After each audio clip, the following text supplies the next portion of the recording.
been a long time friend of ours. Herschel Woody Williams was born October 2nd, 1923 in Quietdale, Marion County, West Virginia. He's married to Ruby Dale Meredith of Fairmont, and they have two children, Travis Jane and Tracy Jean. And they have 5 grandsons, one of which served in Desert Storm. He's a retired commandant of the West Virginia Veterans Home at Barbersville. He's appointed as the first commandant in 1980, and he served until 1985. He's also retired as a Veteran Service Officer, United States Veterans Administration. He served in the United States Marines from May 27, 1943 to November 6, 1945, and was in combat on Guam and Iwo Jima. He was wounded March 6, 1945 on Iwo Jima, and he received the Purple Heart on October 5, 1945 at Washington, D.C. On October 5, 1945 at Washington, D.C., he was awarded the Congressional Medal of Honor by President Harry S. Truman for his actions on Iwo Jima. He belongs to all major veterans groups and holds a position of National Chaplain of the Congressional Medal of Honor Society of the United States. He's retired as a commissioned warrant officer of the Marine Corps, and he's received West Virginia's Distinguished Service Medal in 1965. Please make welcome a true American hero, West Virginia's only living Congressional Medal of Honor recipient, Woody Williams.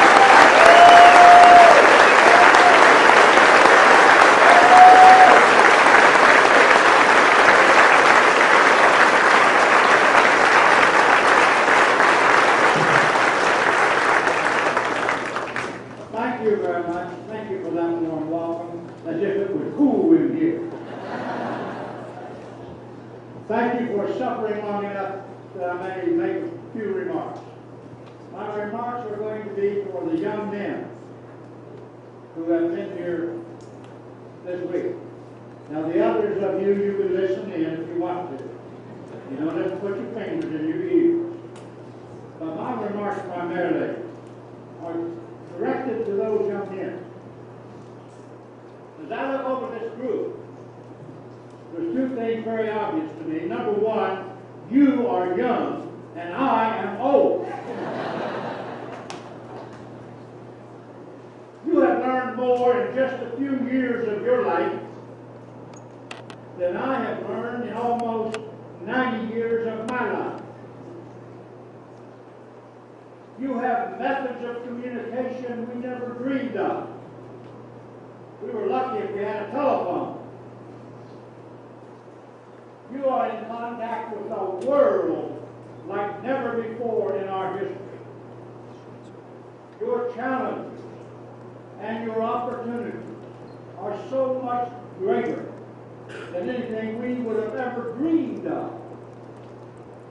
And the reason you're here is because you believe that, you accept that, and you believe that there is a future for you in this great country that we call our home and we call America.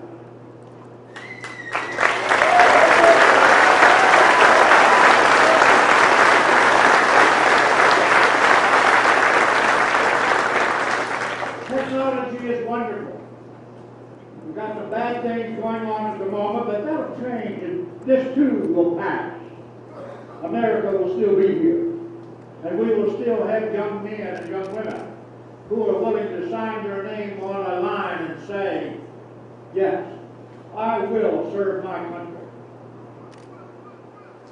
And you may take my life, but you cannot take my freedom.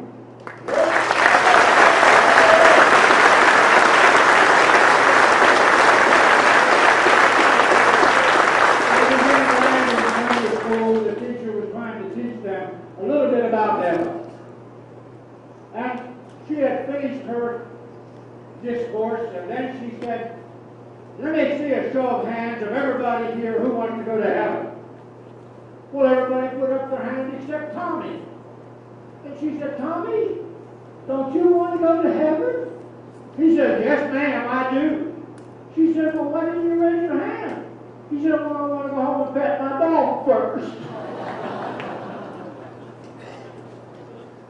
But you deal in gigabytes and megabytes and cyberspace and cyber wars. Maybe if we can do cyber wars, we won't have to kill each other anymore. We can do it by technology. I'd like your help to do something. I know I'm not on your level. You don't have to tell me that. And I'm too old to get there now. I wish I could back up. Oh, maybe 5 years to do it. But I'm not. So I need to know if I'm reaching you. Am I communicating with you? Are you hearing what I'm saying? Somebody test me. So I understand we don't give tests anymore. We do evaluations. We don't test. We're going to evaluate this thing to death instead of taking a test. But I need your help. I'm going to give you a number. I want you to give me the next highest number. It isn't that you know your number, and I want to know if you are hearing me. And I need you to be enthusiastic and give it back to me quickly. So if I say 70, you say 71. So I'm going to say 1095, 1097, 799. Now, truthfully, how many of you gave the right answer? Come on, show your hands. How many? The right answer? Holy cow. Yeah, I feel that. That makes me feel better. The next thing I'm going to ask you to do is respond to something, and all I want out of your mouth is a yes. I was standing before a drill instructor one day, and I had not done all that I could have done. I had slacked off a little bit. And he said to me, all I want out of your mouth is yes. And then he began to ask me these very embarrassing questions. Did I do or fail to do so and so? And of course, I had to say yes. So I'm going to ask you to say yes. Question. Do you love America? Yes. Are you proud to be an American? Yes. Will America always be here? Yes. Thank you. You sound like you mean it. I'm ready to close with some thoughts and some unknown author put down on a piece of paper that to me says, this is America. This is what we have. This is the gift that somebody gave us. That somebody was that individual who gave his life for America and for our country. You see, the minute I was born, I inherited that wonderful, wonderful gift. Freedom, which I couldn't earn and I couldn't pay for because somebody else had already paid for it with their life.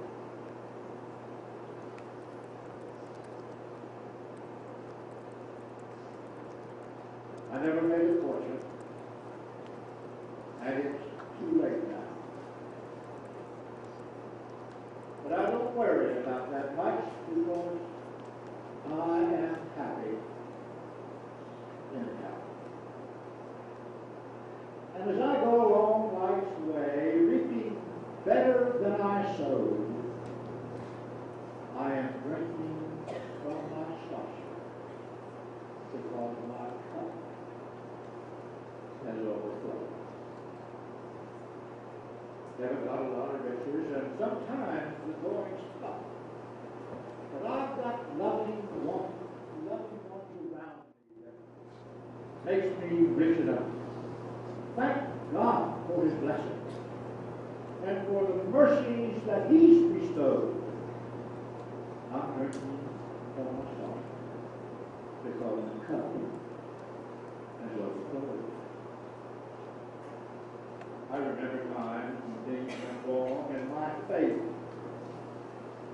wore somewhat thin, but all at once the dark clouds parted son speak to again. So Lord, help me not to gripe about the tough roads that I hold. My breakfast was softer from the cup of the blood. God gives me the strength and the courage when the way grows steep and rough. I'll not ask for other blessings because I've been blessed enough. May I never be too busy. Did I say that again? And may I never be too busy to help others bear their loads. Then